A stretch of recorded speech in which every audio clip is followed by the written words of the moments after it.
Bien, así que no cometas adulterio. ¿Qué es lo que nos está enseñando este mandamiento? En primer lugar, nosotros dijimos, vamos a explorar qué es lo que cada mandamiento nos enseña acerca de Dios y de su carácter.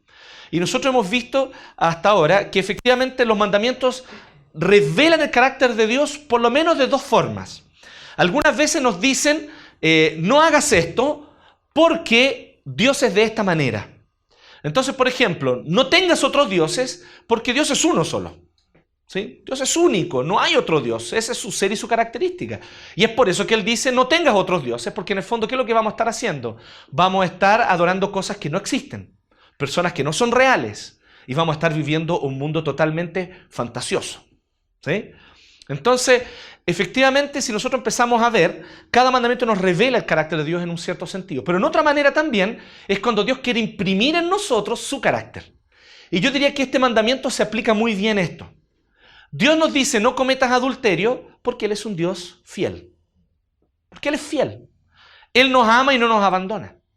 Él nos ama con amor verdadero y su amor es fiel. Así que si algo nosotros podemos aprender en primer lugar es esta archiconocida frase presente en un montón de stickers en las partes de los autos, de atrás y todo eso. Dios es amor. ¿Sí? Este mandamiento nos está enseñando que Dios es amor.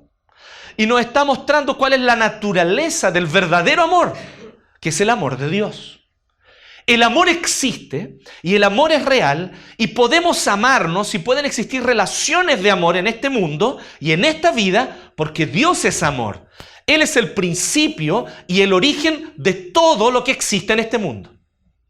Si tú piensas que el amor es una cosa que existe y Dios ama, porque corresponde a esa cosa que existe por sí misma, estás equivocado. El amor existe porque Dios ama. No es que Dios ame porque el amor exista. ¿Se va entendiendo la idea? Hablamos un poquito de eso en los primeros mandamientos, cuando profundizábamos acerca de cómo Dios es como el parámetro y el origen y la fuente única y principal de todas las cosas. Todo lo bueno, todo lo hermoso, todo lo perfecto existe porque Dios es hermoso, bueno y perfecto. Y Él ha impreso en la creación y en nuestra vida aspectos de su gloria y de su carácter, para que nosotros podamos relacionarnos unos con otros. Así que Dios es amor. Y esta frase, lamentablemente tan mal utilizada, necesita ser aclarada justamente por lo que yo les digo. Decir que Dios es amor significa decir que el amor verdadero es el amor de Dios. El único amor que de hecho existe y que puede ser definido como tal es el amor con el que Dios ama. Y porque Dios ama con el amor que Él ama, nosotros podemos, de una u otra manera, de maneras sin duda alguna finitas, porque Él es infinito, nosotros seres finitos, ¿sí? No quiero decir finitos de fino, porque si no yo estaría fuera, finito yo no soy, ¿cierto? Y muchos de aquí no, ¿cierto? A lo mejor el George un poquito finito, ¿sí? Así que en un sentido físico, ¿sí? Que se entienda bien también, perdón, salió sin querer. Entonces, su amor es descrito en la Biblia con una palabra muy interesante. La Biblia nos dice una palabra en hebreo con respecto al amor de Dios. Y esa palabra es Gesed o Gesed. ¿Sí? Sí, el acento más bien al final. Gesed. ¿Sí? Entonces la palabra Gesed significa algo así como amor fiel. Es muy difícil definir Gesed en una sola palabra en el castellano. Porque es una palabra muy completa y muy hermosa. Y habla todo el tiempo en el Antiguo Testamento de que Dios por su Gesed, escogió al pueblo y lo sacó de Egipto. Que Dios por su Gesed bendijo a la descendencia de Abraham. Que Dios por su Gesed trajo al pueblo que estaba cautivo en Babilonia después de 70 años y lo trajo de vuelta a la tierra. Todo eso Dios lo hizo por su Gesed. ¿Y qué es la Gesed? Es el amor fiel. El fiel amor de Dios.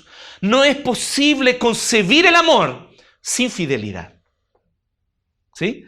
Entonces este cuento, esta historia de la cual cantan los sinvergüenzas como Calamaro, ¿cierto? Que dice que tengo demasiado amor para dar. Entonces es por eso que yo no puedo amar solo a una persona. Es la mayor estupidez que ustedes se puedan imaginar, ¿cierto? Por muy bacán que sea Calamaro y mucho que lo queramos, porque lo queremos y lo llevamos en el corazón, pero se equivoca nuestro amigo Calamaro en eso, ¿cierto? No es que tú tengas demasiado amor para dar, es todo lo contrario. Andrés, si me estás escuchando, ¿sí? Y si estás viendo iglesia1.cl, querido Andrés, déjame decirte que es porque te falta amor que tú no eres capaz de ser fiel a una persona. No es porque te sobra amor. La mayor demostración de que no sabes amar es porque no puedes cultivar, es el hecho de que no puedes cultivar una relación sana, fiel, constante, permanente con una persona. No has conocido el amor. No sabes qué es amar. El amor fiel de Dios significa eso.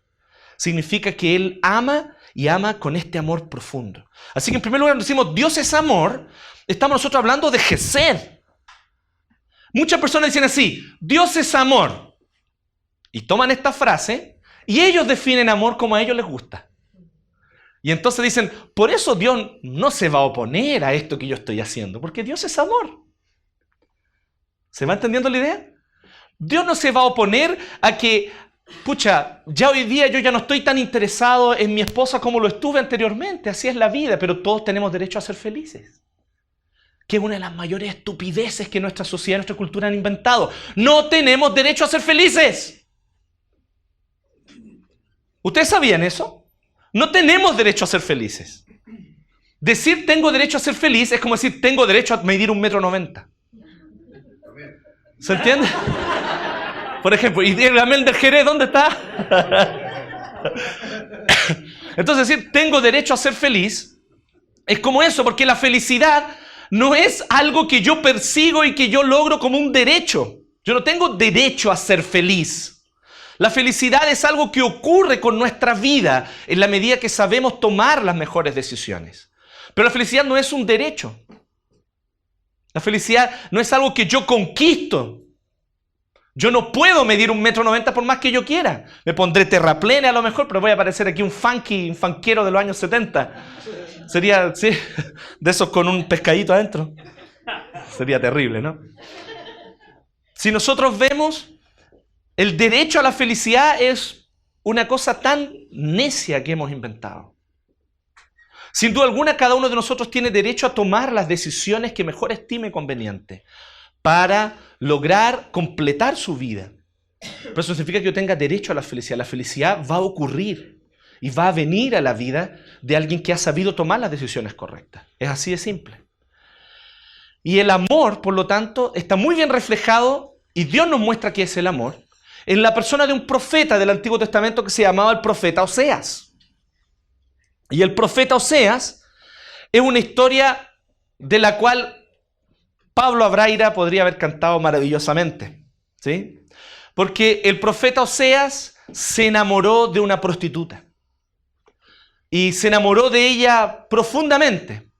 Y se enamoró de verdad. No fue simplemente que la vio mostrando sus dotes y por eso le gustó. Era más profundo que eso. Él de verdad la amó y quiso llevarla para acá, para su casa, y quiso sacarla de la calle y quiso sacarla del ambiente donde vivía. Y le dio una casa, le dio un hogar, le dio una familia.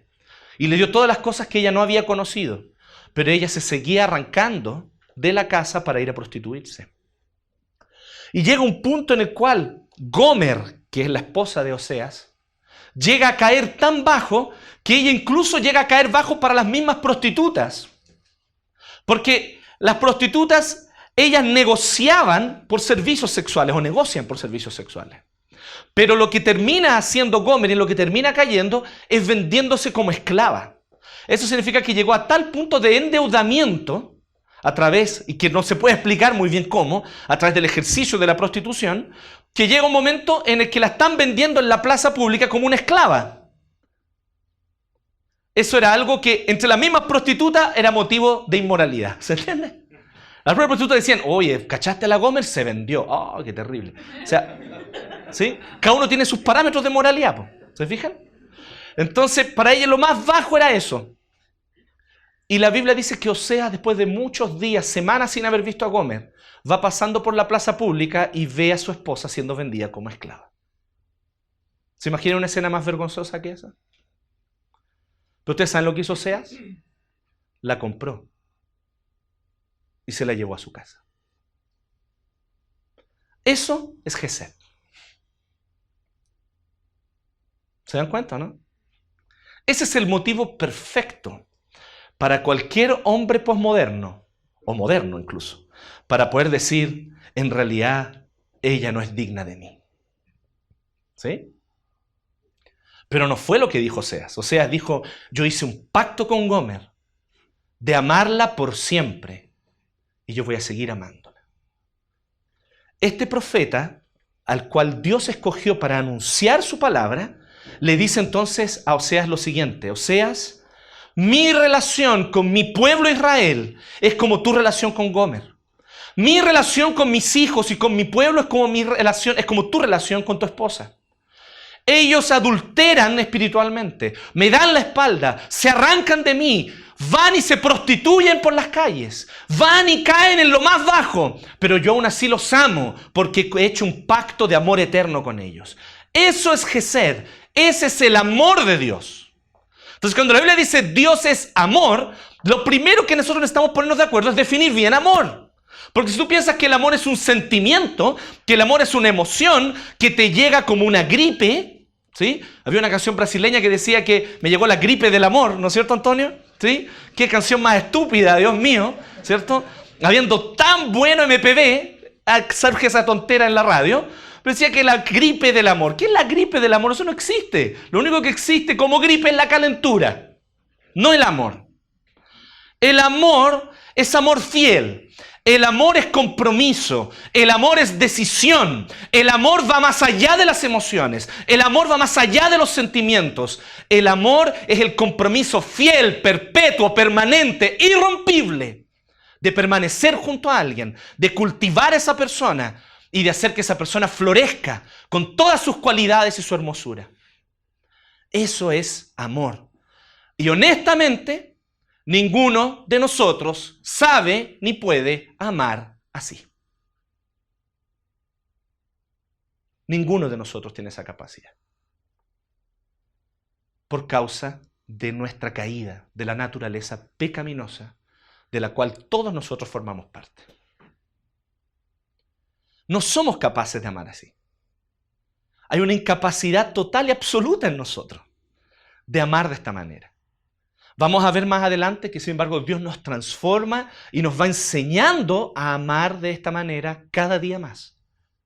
Pero lo único que yo les pido es, no llamen amor a lo que no es amor. No le llames amor a la calentura, no rebajes el amor a eso. No le llames amor al deseo de poseer al otro, porque el amor es todo lo contrario, es entregarse por el otro. Entonces, cuando a ti te dan ganas de poseer a alguien, la hermosura de alguien, el cuerpo de alguien, eso no es propiamente amor. Cuando tú quieres simplemente tener poder sobre ese alguien para controlar su vida y para encontrar que tú vas a tener sentido, propósito para ti mismo en la medida en la que tú poseas la belleza de ese alguien, tú aún no has entendido lo que es el amor. Pero también decir que Dios es amor implica otra cosa. Implica reconocer que Él desde toda la eternidad Él ha amado. Dios es amor desde siempre. Una de las grandes dudas que nos puede surgir claramente es decir, ¿cuándo Dios empezó a amar? Cuando Él nos creó a nosotros, probablemente dirá alguien. Porque antes estaba solo Él. Entonces, cuando Él nos creó, Él creó un otro a quien amar.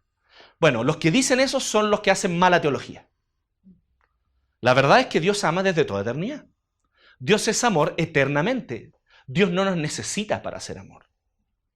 Dios es amor porque Él es tres personas distintas. El Padre, el Hijo y el Espíritu Santo son tres personas distintas que subsisten eternamente en un solo Dios, como un solo Dios. Así que el Padre eterno, el Hijo eterno, el Espíritu Santo eterno, los tres como tres personas que son distintas porque el Padre no es el Hijo. El Hijo no es el Padre y el Hijo no son el Espíritu Santo. Son personas distintas, pero son un solo Dios. Y siendo un solo Dios, no habiendo tres dioses, Dios es uno solo. Se aman perfectamente desde toda la eternidad. Por eso cuando nosotros decimos así, que Dios ama su propia gloria, que Dios se glorifica a sí mismo, que Dios se ama a sí mismo, lo que estamos diciendo no es de un Dios egoísta que es unipersonal. Estamos hablando de un Dios que es amor, porque es trino. Así que el Padre ama al Hijo y el Padre no busca su propia gloria ni su propio beneficio, sino la gloria, el beneficio de su Hijo. Y el Hijo no busca su propia gloria, busca la gloria y el beneficio del Padre. Así que cada uno de ellos ama y ama perfectamente desde toda la eternidad. Es por eso que cuando Jesús, él, después de ser bautizado por Juan el Bautista, sale del agua, dice que se ve una escena trinitaria allí, claramente trinitaria, donde Jesús está saliendo del agua, el Espíritu Santo está descendiendo sobre él como paloma y la voz del Padre es oída. Y ahí están en una sola escena, el Padre, el Hijo y el Espíritu Santo. Y el Padre dice, este es mi Hijo amado, en el cual siento profundo placer. En el cual siento profundo placer. El Padre se deleitaba en la hermosura, en la belleza, en la gloria de su Hijo. Y lo glorifica. Y llega a tal punto la glorificación del Padre que Él no aguanta ese momento, rompe los cielos y anuncia con su voz, este es mi Hijo amado y yo lo amo profundamente, siento profundo deleite. Ese es mi Hijo. ¿Encachado cuando los papás dicen eso? ¿Sí? Cuando el niño saca una buena nota, cuando le va bien, cuando conquista algo, cuando se destaca en algo y los padres, entonces ese es mi hijo, ¿cierto? Y hay como un orgullo y uno no puede dejar de expresarlo verbalmente. Ese es mi hijo. No podemos dejar de expresarlo verbalmente porque así es el deleite.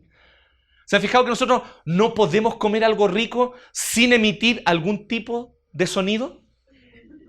¿No es curioso eso? Es propio de nuestra naturaleza. Tú estás comiendo el chocolate más rico que te puedas imaginar. Estás comiendo y es como, no podéis comértelo en silencio. Algo va a brotar de ti espontáneamente. ¿Qué es lo que brota? Alabanza. Cuando hay deleite, brota la alabanza. Y el mismo Padre nos muestra esa realidad, el mismo Dios. Él ve a su Hijo siendo bautizado por Juan el Bautista, cumpliendo con toda justicia delante de los hombres, siguiendo el mandato que el Padre le dio de manera perfecta. Y cuando el Padre ve eso, no lo resiste. Y se pone un megáfono y grita para abajo, ¡ese es mi Hijo! ¡Vamos! ¿Ah? Qué hermoso, ¿no? Y qué falta nos hace la selección en el Mundial. Se notó mucho, ¿no? Así que, bueno, sí. Bueno, como dijo Guarelo, si Dios se sacara esa camiseta amarilla por un par de minutos. A Antonio le gustó el chiste. Bueno, el amor solo florece y se hace real, por lo tanto, en una relación de pacto donde la fidelidad y la entrega por el otro son permanentes. ¿Saben qué es lo más interesante de la vida matrimonial y de cómo Dios creó el matrimonio? Dios creó el matrimonio para manifestar su gloria en la vida matrimonial.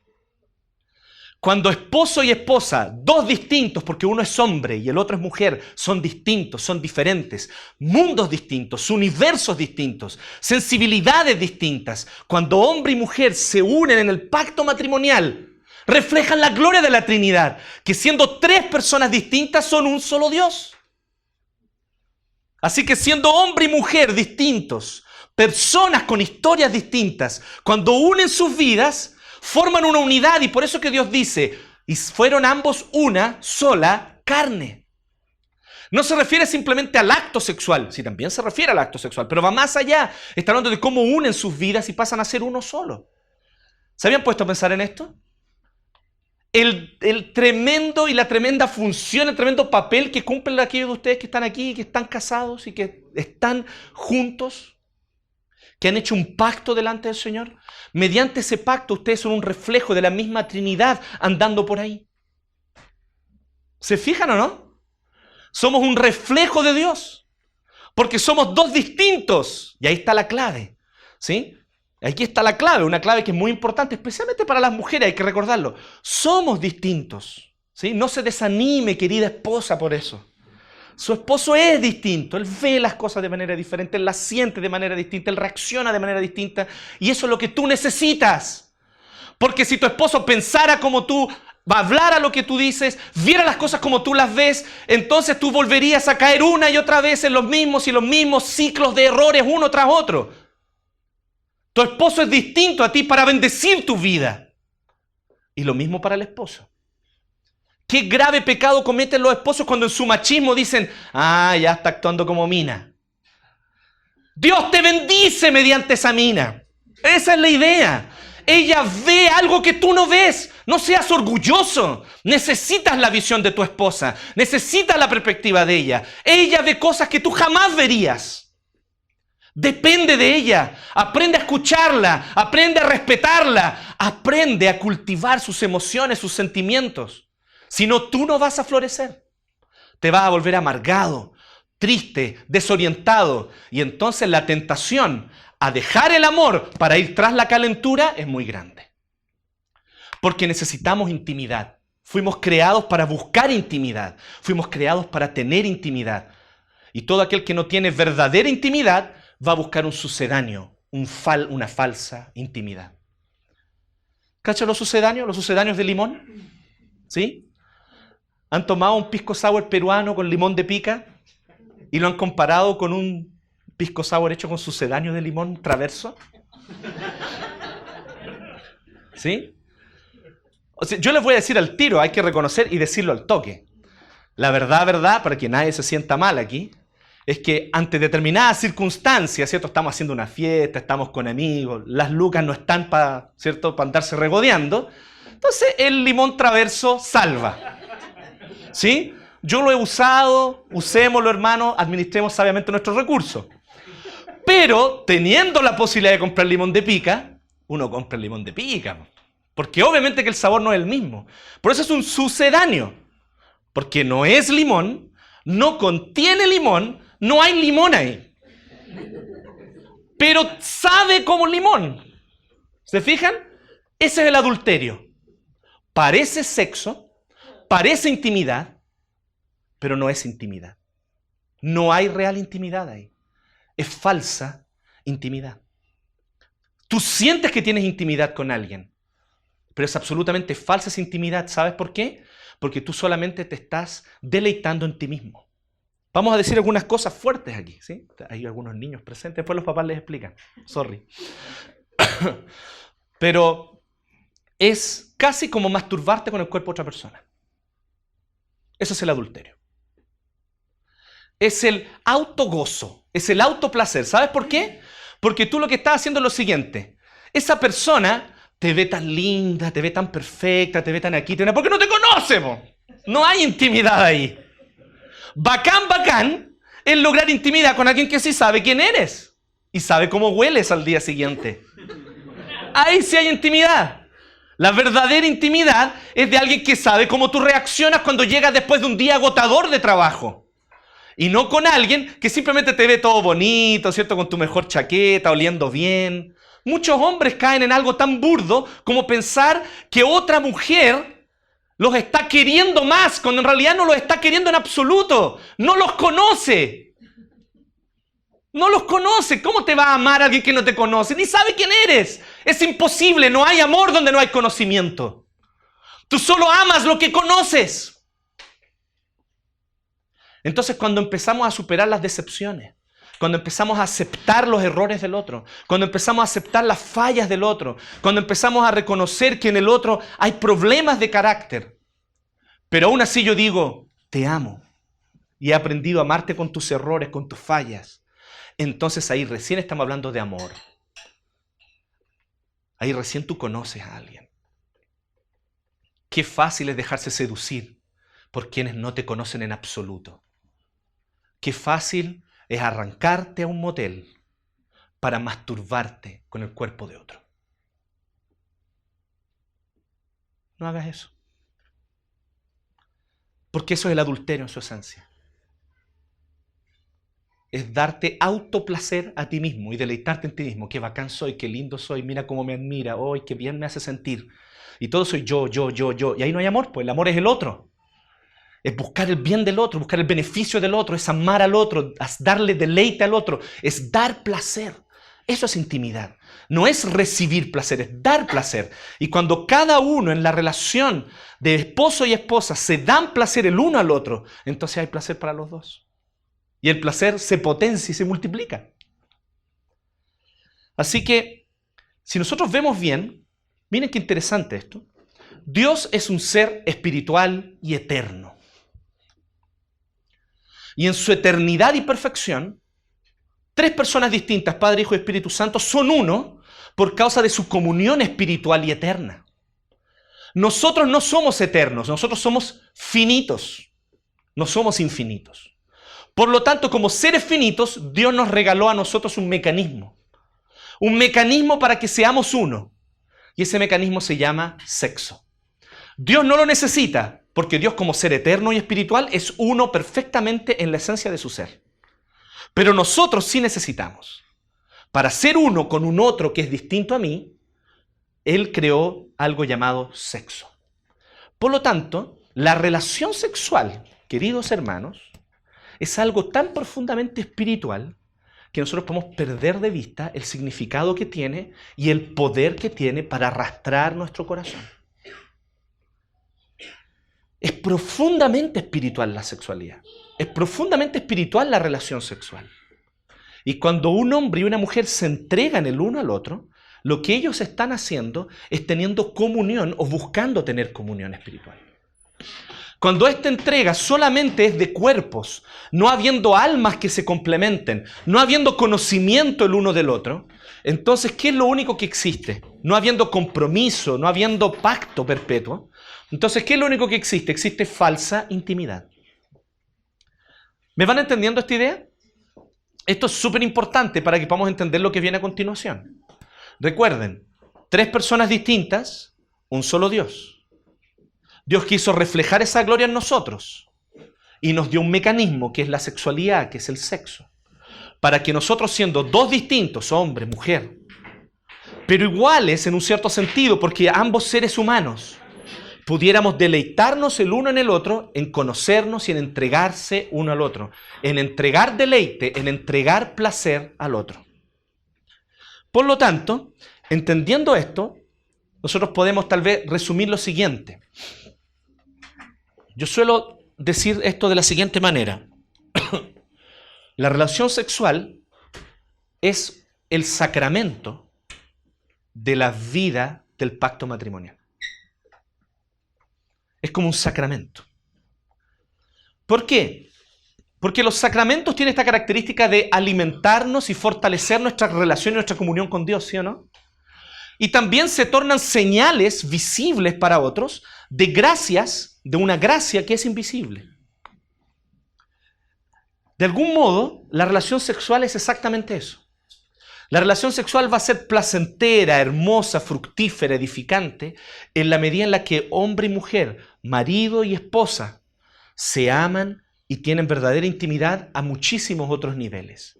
Y aquí es donde especialmente los hombres necesitamos aprender de las mujeres. Las mujeres traen como un chip incorporado en ellas, mucho más complejo y avanzado.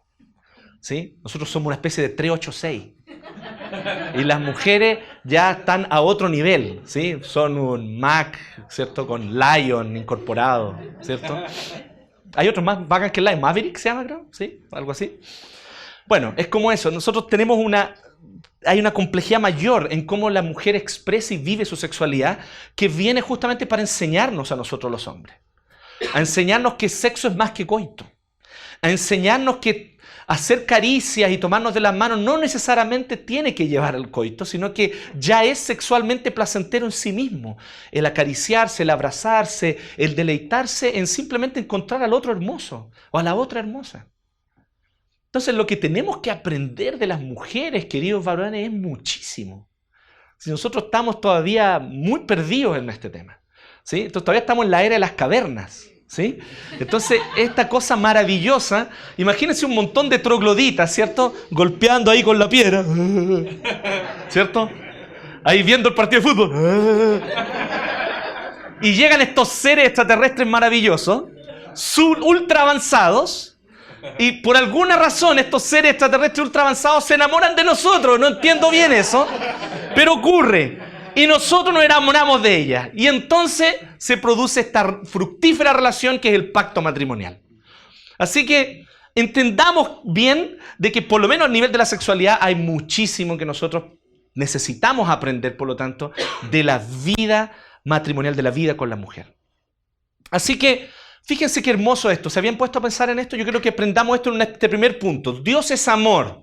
Dios ama perfectamente. Dios ama con amor fiel. Dios ama como Oseas amó a Gomer. ¿sí? Y no olviden esta importante lección. Yo soy Gomer. Tú eres Gomer. Tú y yo nos prostituimos espiritualmente todo el tiempo, arrancando de la casa de nuestro Dios y Padre. Huimos de Él, lo traicionamos. Así que antes de que tú te pongas a juzgar con la nariz fruncida a Gomer, recuerda que tú eres Gomer. Porque esa es la condición espiritual en la cual nosotros vivimos. Sin embargo, también Dios es amor, en el sentido de que Él eternamente es amor. Y existe esta relación, ojo con la palabra, bacán palabra, anótenla porque es muy teológicamente bacán y ustedes la podrán usar y quebrarse delante de los demás. La relación intratrinitaria. Cuando nosotros nos amamos, esposo y esposa, podemos reflejar la relación de amor intratrinitaria, o sea, la relación que la Trinidad tiene entre sí. Como el Padre ama al Hijo, el Hijo ama al Padre, el Espíritu Santo se deleita en el amor del Padre y del Hijo. Por lo tanto, siendo tres distintos, siendo uno solo, son distintos y se unen. Así también en la vida matrimonial somos llamados nosotros a ser distintos, hombre y mujer, diferentes, que se unen en el pacto matrimonial. Así que, ¿cómo nosotros pecamos de adulterio personalmente? Aquí, se fijan, se nos tiene que ampliar un poco el concepto de adulterio. A veces tenemos el concepto súper reducido. ¿Qué es adulterio? El coito de un esposo que le pone el gorro a la esposa, ¿cierto? Con otra mujer. Ahí está el adulterio, definido, listo, clarísimo. Bíblicamente el adulterio es mucho más que eso. El adulterio es toda forma de adulterar el sexo. El adulterio no es solamente la traición o la infidelidad a la esposa. El adulterio es adulteración del sexo. ¿Han oído hablar cuando un alimento, una leche, por ejemplo, está adulterada? Significa que está contaminada, echada a perder, ¿no es cierto? Malograda, dirían los peruanos, ¿cierto? Qué bonita palabra, ¿no? Malograr. Nosotros no hace falta palabras como esa. Está malograda la leche, ¿sí? Entonces se echó a perder. Por lo tanto, si tú vas a tomar un delicioso vaso de 250 centímetros cúbicos de esa leche malograda, de esa leche adulterada, va a ser cualquier cosa menos rica, digamos, ¿sí? Entonces, tú vas a tomar esa leche mala, ¿cierto? Mal sabor, te va a hacer pésimo para la guata, todo mal con una leche adulterada. Todo mal. Eso es el sexo adulterado. Y hay muchas formas de adulterar el sexo. Toda vez que nosotros rompemos este diseño que Dios nos dio, mediante el cual nosotros reflejamos su gloria, y aquí yo quiero puntualizar algo súper interesante. Yo no estoy tan de acuerdo, tiendo a tener mis dudas, ¿sí?, al respecto de que el diseño de Dios sea tan claro en la naturaleza. Yo quiero decirles que no es tan claro. Si yo no tengo la palabra de Dios como lente para mirar la naturaleza, yo no voy a entender el diseño de Dios bien. Algunas personas piensan, miren la naturaleza, si ahí está, todos la pueden ver y entender. No, no todos la pueden ver y entender igual. Porque muchos, la caída y el pecado los ha afectado de tal manera que ellos no logran ver las relaciones que nosotros vemos a la luz de la palabra. Entonces, como si todos fuéramos miopes y necesitáramos entonces lentes para mirar la naturaleza. Estos lentes son la Escritura. Sin la Escritura, la naturaleza es incomprensible para nosotros. ¿Por qué digo esto? Porque hay varias formas de adulterar el sexo. Por ejemplo, dos personas que se entregan sexualmente sin existir pacto perpetuo. Entonces alguien dirá, bueno, pero en la naturaleza los perros no se casan. ¿Cierto? Los rinocerontes no se casan en la naturaleza, ¿sí o no? Entonces es súper interesante ese argumento de la naturaleza porque puede ser súper mal utilizado, ¿se fijan? Por eso yo creo que hay que privarnos de los argumentos de la naturaleza por sí mismos. Hay que siempre ver la naturaleza a la luz de la Escritura. Siempre. Entonces, si nosotros vemos dos exactamente iguales, dos que se entregan sexualmente sin existir pacto perpetuo, se llama fornicación. Y la fornicación es la relación sexual entre dos personas que no son casadas, que no están casadas. Eso implica que es pecado, porque es fornicación, la relación sexual con el pololo o con la polola. Súper retrógrado, súper pasado de moda, súper lo que tú quieras, pero es pecado. A la luz de la palabra de Dios es pecado. Porque no existe el pacto perpetuo que sustenta la verdadera y genuina relación de amor. Cuando dos están dispuestos a asumir un pacto perpetuo y a hacerlo válido delante de las leyes y costumbres de su cultura, porque no me vengan con, oye, pero los indios no sé cuantitos besan una piedra blanca y están casados. Ok, esos son los indios no sé cuantitos. Usted no es indio no sé cuantito, usted es un chileno. que vive en el Estado chileno, aquí fue donde Dios lo puso a usted. Es su deber delante de Dios cumplir con las leyes que aquí existen para celebrar el pacto matrimonial. Y hay una característica del pacto matrimonial. El pacto matrimonial tiene que ser público. Incluso en las ceremonias, por ejemplo, mapuches, hay una cosa, ¿qué puede ser más público que la ceremonia mapuche antigua para casarse? Que iba el loco y raptaba delante de todo, ¿sí? Quedaba clarísimo que el loco se la llevó, ¿no? Fue una parte de su ceremonia, ¿cierto? Ahora, ¿qué es lo interesante de esto? Iba, ¿cierto? Y la raptaba, que la verdad, un profe de historia me contó esto, ¿cierto? No sé qué tanto hay de esto, pero decía que en realidad esto era como todo un show, que estaba todo arreglado previamente. El novio efectivamente estaba interesado y le pedía la mano al papá, tal cual como nosotros lo hacemos. Le pedía la mano al papá y todo, y se ponían de acuerdo. Mira, tal noche yo voy a ir a raptármela, ya. Y ahí tenían que hacer como que peleaban, ¿se entiende? Entonces venía y le tiraba un par de piedrazos. Me imagino que igual lo haría con rabia, ¿no? Yo lo haría, si me vieran a quitar a mi hija, ¿cierto? Eso es bacán de esa ceremonia. Lamentablemente nuestra ceremonia moderna no está muy buena, ¿cierto? Yo le incorporaría la parte del piedrazo al novio. Yo como papá de la novia, ¿sí? Un par de piedrazos nada más que se me autorice por ley. Y de ahí que se la lleve, ¿sí? Entonces, el pacto perpetuo, que es el matrimonio, es lo que permite que exista la verdadera relación sexual. Antes de eso no hay relación sexual bíblicamente. ¿Por qué? Porque yo estoy uniéndome espiritualmente. Recuerden, el sexo es espiritual. Estoy tratando de unirme espiritualmente. A veces esa unión no siempre resulta muy bien, pero trato de unirme espiritualmente con alguien con quien yo no tengo el compromiso, especialmente de parte de los hombres, de sustentar, cuidar, amar y cultivar. Entonces es súper fácil. La mujer es muy romántica y las pololas son muy románticas y se entregan con mucha facilidad. Y muchos pololos, varones, se aprovechan de eso para poder satisfacer sus propios deseos sexuales. Nuevamente, masturbándose con el cuerpo de la polola. En el fondo lo que están haciendo es eso. Entonces, aquel que sabe esperar, aquel que sabe conocer sus impulsos y dominarlos, es aquel que va a ser un buen esposo, que va a saber resistir la tentación del adulterio el día de mañana. Ten cuidado, polola. ¿Tu pololo no sabe aguantarse ahora? No va a poder aguantarse después cuando la secretaria lo ofrezca. Cuando la compañera de trabajo lo ofrezca. ¿Se habían puesto a pensar en eso? Entonces tenemos que tener mucha atención con eso. C.S. Lewis hace una reflexión al respecto. Él dice lo siguiente.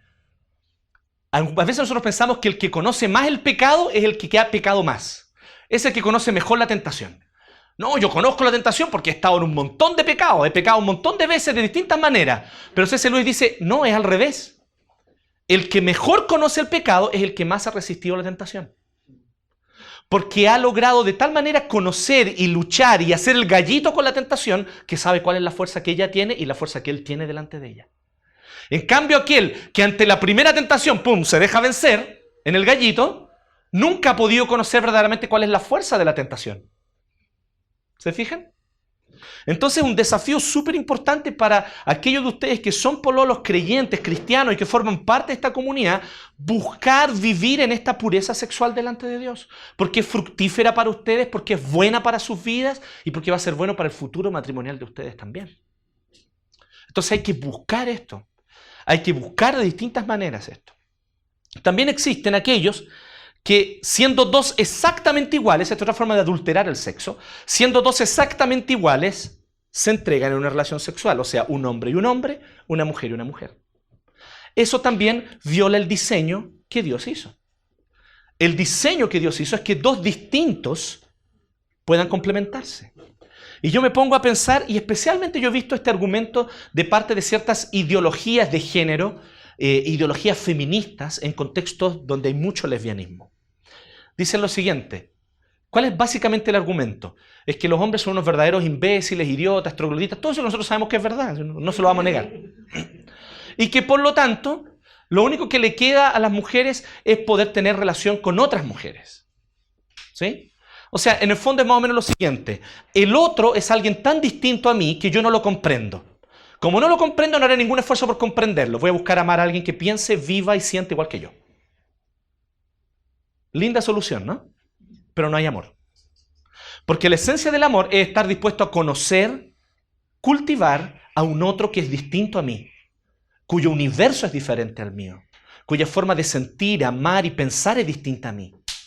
Y es por eso que la verdadera relación sexual solamente es fructífera cuando hombre y mujer, en un pacto perpetuo, se entregan.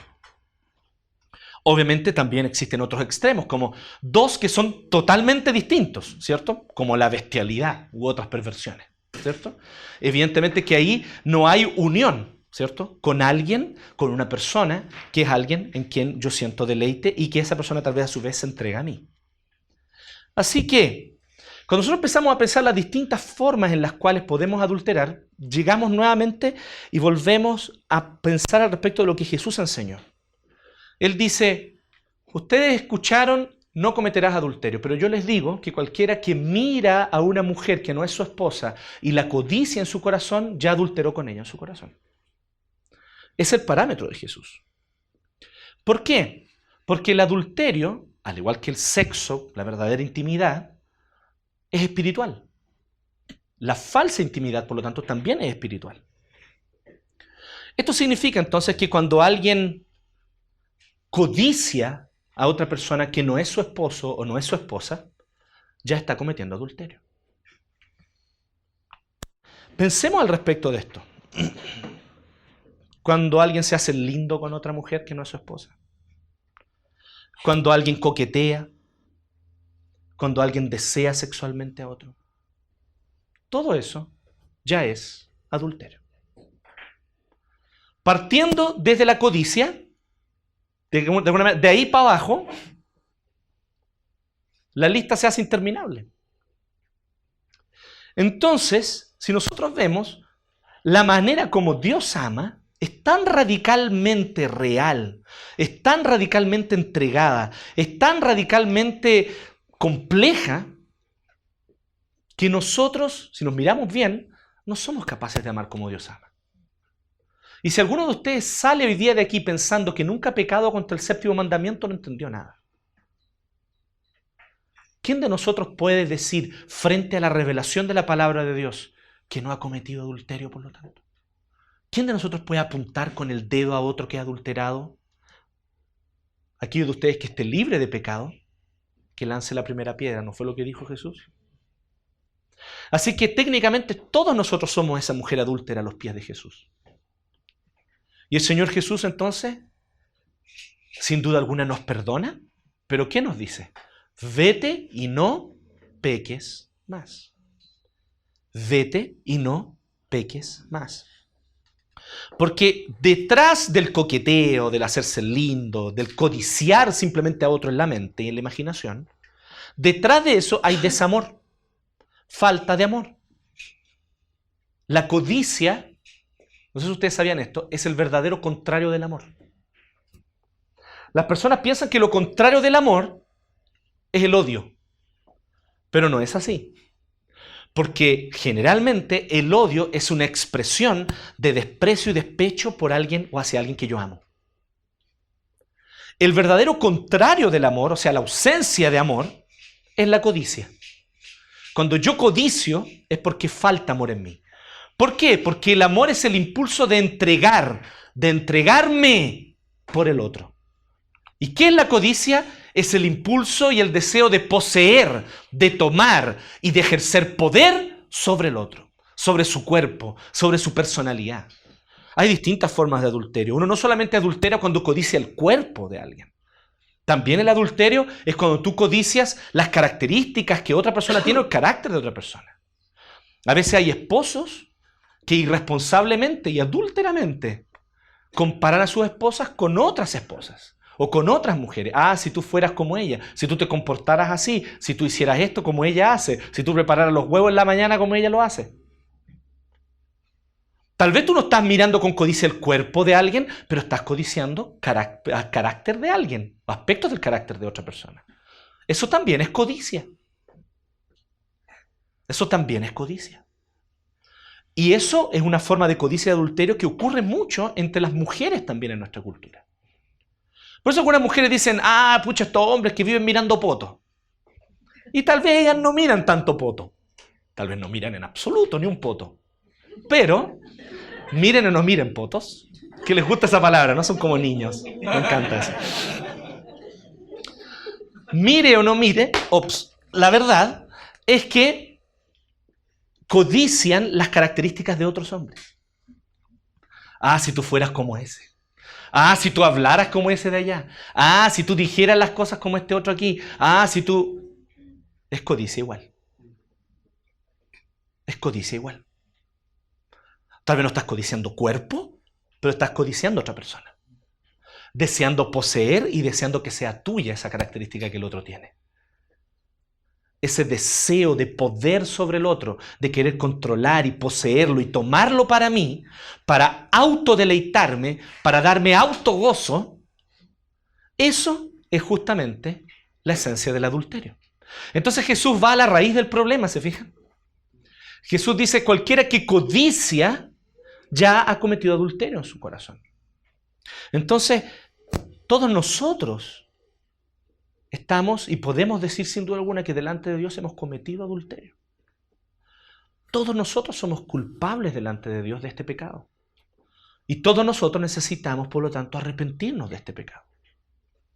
El problema es que la sociedad moderna, y aquí hablando de nuestro tercer aspecto, como la sociedad ve, muy brevemente, la sociedad moderna ha normalizado todas las visiones torcidas de la sexualidad. Se están normalizando cada vez más todas las visiones torcidas de la sexualidad.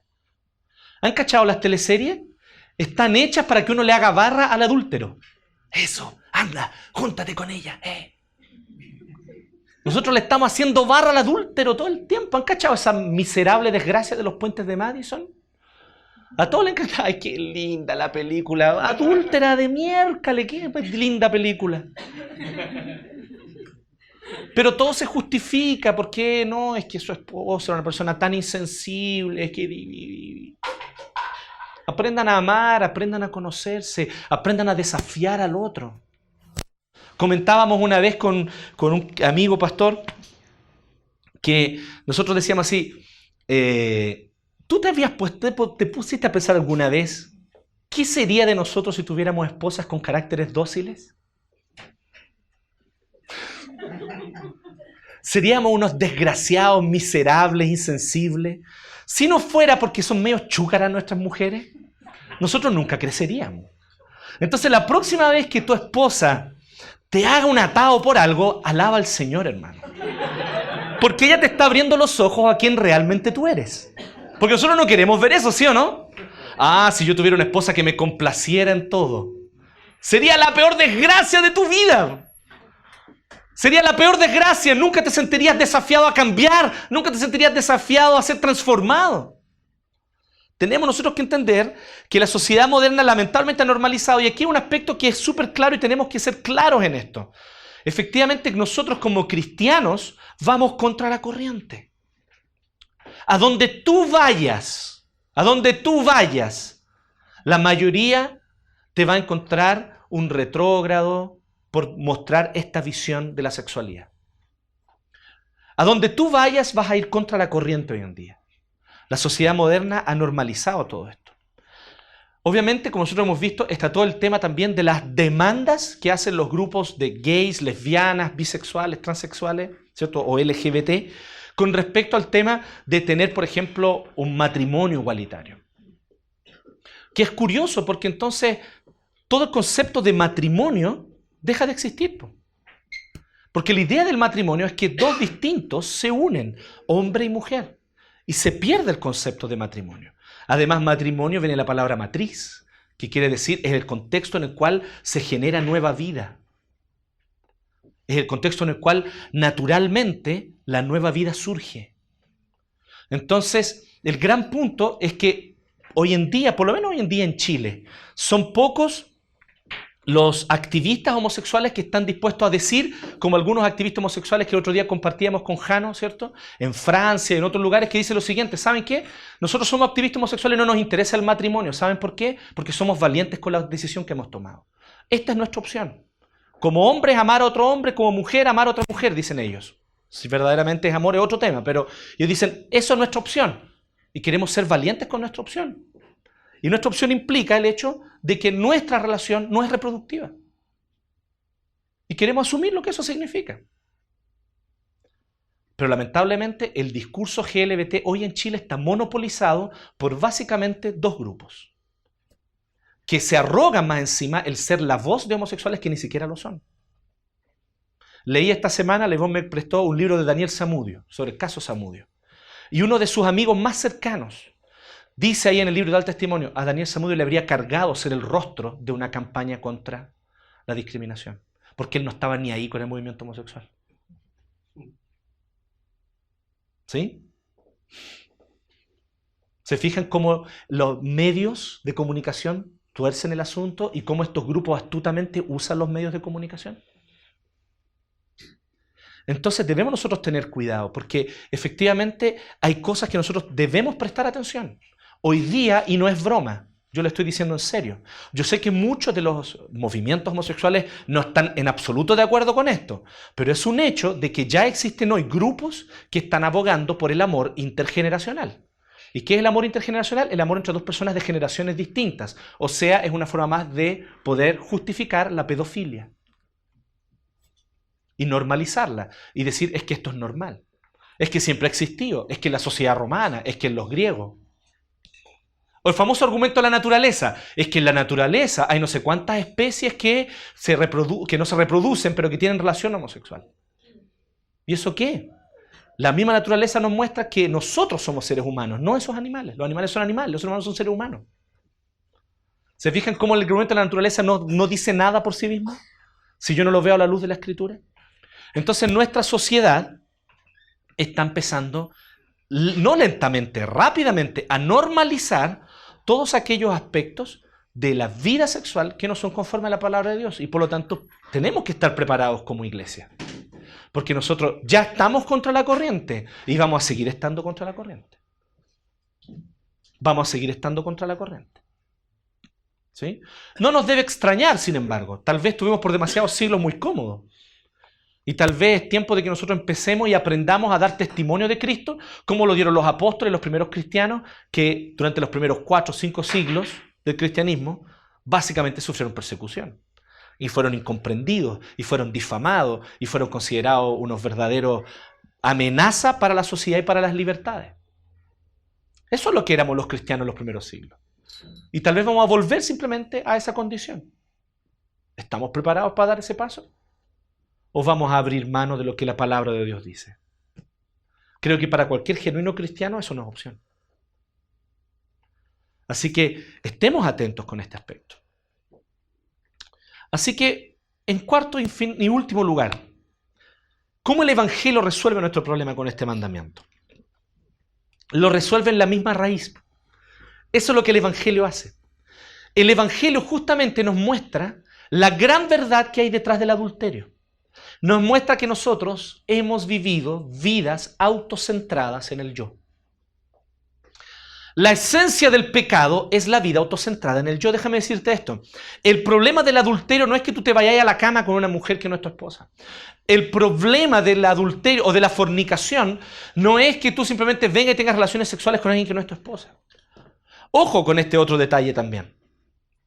La pornografía es pecado, es pecaminosa, es dañina y reconocidamente una posible adicción. Y causa adicción en las personas. Adicciones que son tratadas mediante terapias hoy día por psicólogos y psiquiatras.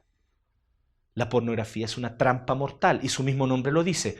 Porneia es fornicación. Gráfica, pornografía, fornicación gráfica. Por lo tanto, y obviamente está lo más esencial del sexo y de la intimidad no está ahí. El darle amor a otro, el entregarse por otro. Aquí es simplemente el autoplacer, el autogozo, a través de imágenes que me estimulan. Por lo tanto, si nosotros pensamos, ¿cuál es el problema, por lo tanto? El verdadero problema no son nuestras conductas externas. El verdadero problema no va más allá de eso. Yo no estoy diciendo que eso no sea un problema. Eso es problemático. Problemas concretos vienen, como por ejemplo la promiscuidad. Por causa de la promiscuidad, una serie de enfermedades venéreas vienen. Entonces yo no estoy diciendo que no sea problemática. Lo que estoy diciendo es que ese no es la raíz del problema. La raíz del problema no es la promiscuidad, la raíz del problema no es la fornicación, la raíz del problema no es el adulterio. El Evangelio nos dice que la raíz del problema son vidas autocentradas en el yo. que cada uno de nosotros vive y ha vivido vidas aparte de Dios, declarándonos o sintiéndonos independientes de Dios y no queriendo que Dios sea parte de nuestro cotidiano, de nuestros sentimientos, de nuestras emociones y de cada aspecto de lo que somos. No queremos a Dios metido en nuestra vida. No queremos a Dios en nuestro metro cuadrado. Como máximo podemos tolerar que Dios nos dé un set, una lista de reglas. Y entonces yo las voy a obedecer. Pero yo seré mi salvador. Yo me salvaré con buena conducta, con buen comportamiento, una vida religiosa y una vida decente. Y me siento entonces en la cualidad de poder juzgar al adúltero, de poder juzgar a la prostituta, de poder juzgar al fornicario, de poder juzgar al homosexual. Pero todo eso no es más que un reflejo de que yo estoy tan perdido y tan condenado y yendo directo al infierno como cualquiera que desprecie a Dios y sus leyes. Porque el verdadero problema no es de conducta, no es de comportamiento, es del corazón. Vidas autocentradas en el yo. Eso genera el adulterio. Y curioso, ¿no? Que eso también genera las vidas de los moralistas mojigatos que viven juzgando a otros. El moralista mojigato y el adúltero promiscuo tienen el mismo problema en su corazón. Vidas autocentradas en el yo. Y el Evangelio viene a confrontar esta realidad, viene a poner en un espejo al moralista y al promiscuo. Y les dice por igual, están condenados. No hay justo, ni aun uno. No hay quien haga lo bueno, ni aun uno. Todos están bajo condenación. Todos destituidos de la gloria de Dios. Y Dios viene a resolver este problema en la raíz. Porque conociendo de nuestra total incapacidad de salvarnos a nosotros mismos, Él entonces vino a salvarnos, Él haciendo todo. La salvación que Dios nos da es una salvación que depende total y 100% de Él. Es Él quien soberanamente nos ama, es Él quien toma una decisión que ni siquiera tiene que ver con características o condiciones que tú tengas. No te pongas a pensar, es que Dios me debe amar porque soy bueno. Es que Dios me debe amar porque cuando yo era chico yo siempre fui distinto a los demás. Es que Dios me debe amar porque yo siempre me guardé de ciertas conductas y ciertos comportamientos. Dios me debe amar porque me guardé virgen para el matrimonio. Nada de eso provoca ni produce en Dios su amor por ti. Dios te ama incondicionalmente, soberanamente, porque simplemente así lo quiso y ama a quienes Él quiere de esta forma. Y por este amor se humilló a sí mismo, se hizo carne, se hizo hombre y fue hasta la cruz. Y sobre su cuerpo, lacerado, cortado, desangrándose, colgando sobre una cruz, Él estaba pagando el precio de nuestro pecado, de nuestros adulterios. Así que Él pagó el precio de tu fornicación. Él pagó el precio de la deuda que tú adquiriste contra Dios por despreciar su ley, despreciar su palabra. Él sabe dónde has estado. Él sabe lo que has hecho. Y Él conoce aquello que te avergüenza de ti mismo. Y Él murió por tu pecado. Él murió por tu adulterio. Él murió por tu fornicación. Y allí sobre esa cruz Él pagó el precio por completo. Y resolvió el problema en la raíz. Porque en vez de decirnos, compórtense bien y sigan este camino para llegar hasta mí, Él recorrió todo el camino hacia abajo y nos vino a buscar donde estábamos. Y al rescatarnos y al salvarnos, Él nos da por gracia un nuevo corazón. El corazón que antes teníamos, que no tenía capacidad de amar, ahora Él nos da un nuevo corazón que ama. ¿Por qué? Porque su amor es sorprendente. Somos sorprendidos por su amor. Somos maravillados por su gracia. Somos sorprendidos porque su amor es constante, permanente, perfecto y fue hasta las últimas consecuencias por nosotros. Así que Cristo nos viene a liberar de la vida autocentrada en el yo cuando muestra su amor por nosotros. Así que yo te quiero invitar hoy día a mirar y a ver en esa cruz el amor con el que Dios te amó. Porque tú estás viviendo y has vivido por demasiado tiempo una vida autocentrada en ti mismo. Pero lo que hizo Cristo fue centrarse en ti. ¿No les parece curioso eso? Él que es el centro del universo, el centro de todo lo creado, porque Él es el creador de todas las cosas y todas las cosas existen por Él y para Él. Él que es el centro del universo se centró en ti y renunció a todo y se sacrificó por completo porque te amó. ¿Y sabes qué es lo interesante? Que solo el amor puede producir amor. Él vino e implantó una semilla de amor en nuestro corazón.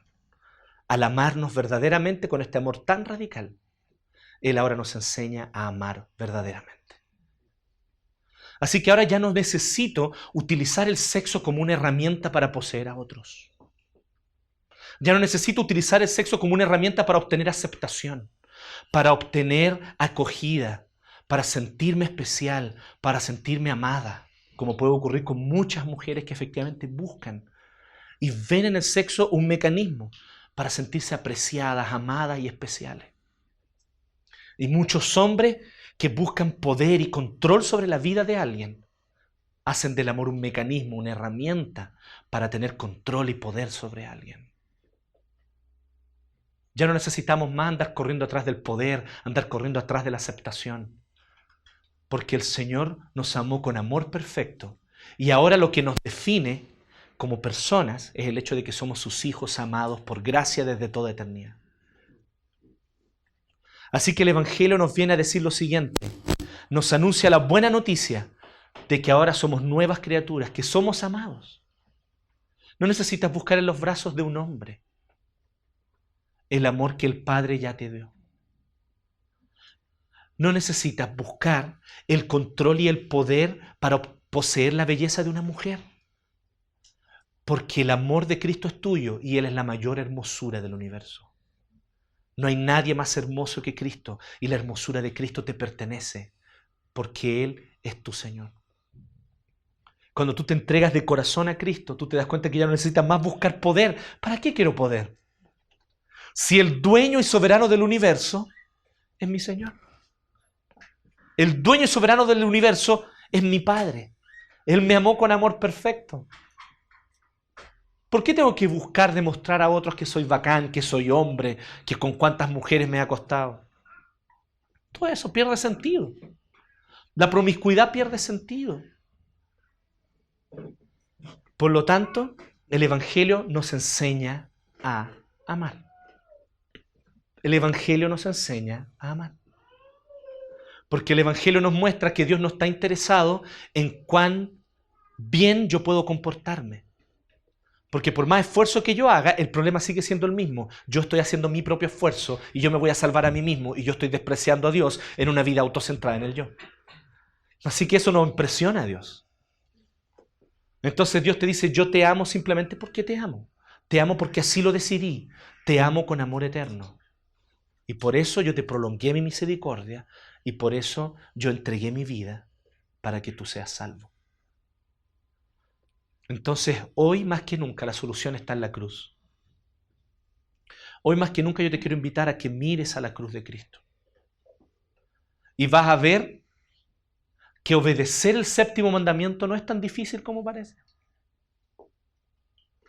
Porque en el fondo estamos buscando un placer en el sexo. Pero cuando tu corazón está lleno del placer y del deleite de la presencia de Dios, ¿por qué vas a buscar tu propio placer en el sexo? Entonces, ¿para qué tener sexo entonces? ¿Los cristianos no tendrían que tener sexo? Preguntará alguien. No, el cristiano tiene sexo para dar placer, no para obtenerlo.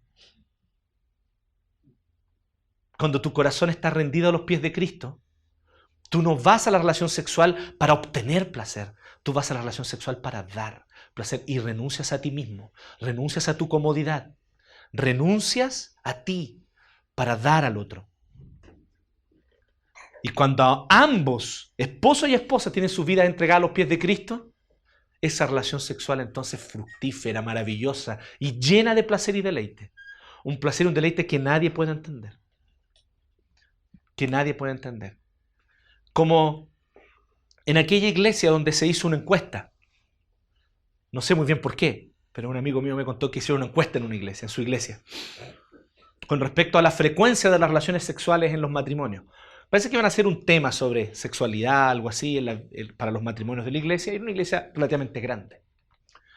Era anónima la encuesta, pero tenían que poner la edad.